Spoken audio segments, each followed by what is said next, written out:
The Verbier High 5, possibly the wildest pro-am ski race in the world.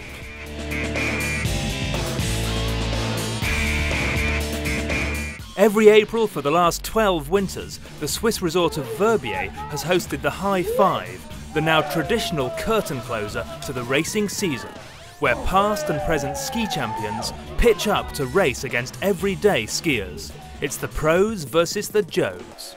Normal skiers, you know, they look races on TV and they can see the races, they know the names and everything, but they cannot really compete with them because there's not the same races.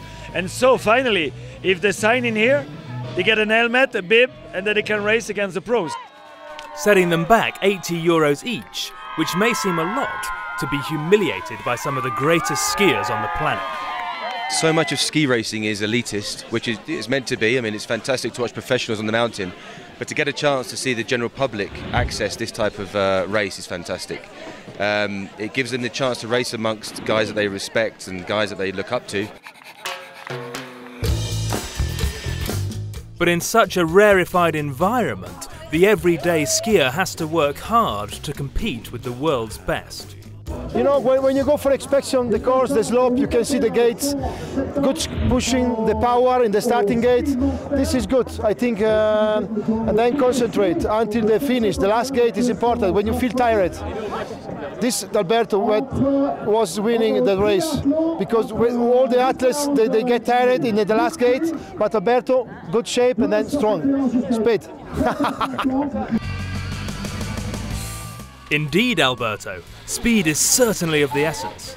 As the tournament name suggests, the event is split into 5 different competitions: a giant slalom, border cross, speed skiing, and a very unique triathlon, where instead of swimming, cycling and running, it's all about sledging, crawling through igloo tunnels and bungee running.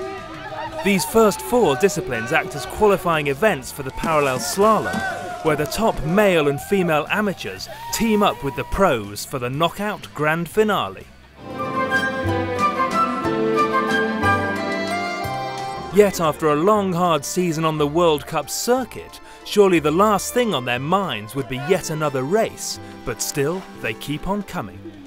The athletes really like to get together in a friendly atmosphere and relaxed atmosphere in order to celebrate the end of the season. That's one of the main reasons. And it's also a good reason for them to come here to show their sponsors one last time in the season. And of course, Luc Alphon. Not forgetting, of course, the irresistible lure of cold, hard cash.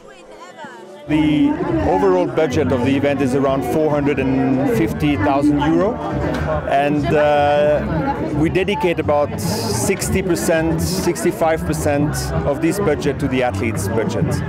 Verbier estimate they sell an extra 3,000 lift tickets directly because of the event, and resort bed occupancy for the weekend is close to 100%. We put in about €80,000 into the event, and the return on investment we calculate it in terms of the press, in terms of the number of hotel stays, in terms of just the reputation and the fact that people follow this and that they want to come, and all of that makes it an incredible return on investment. We estimate the return on investment to be about €1 million. Hello. Media exposure from the event has gone global, with event highlights generating 500 hours of coverage across 80 territories. But at the end of the day, this is a light-hearted event, and the end of this day saw reigning downhill champion Didier Cuche partying hard and even manning the pumps. You cannot come to Verbier just for ski. You have to enjoy the after skiing and the night. Cheers!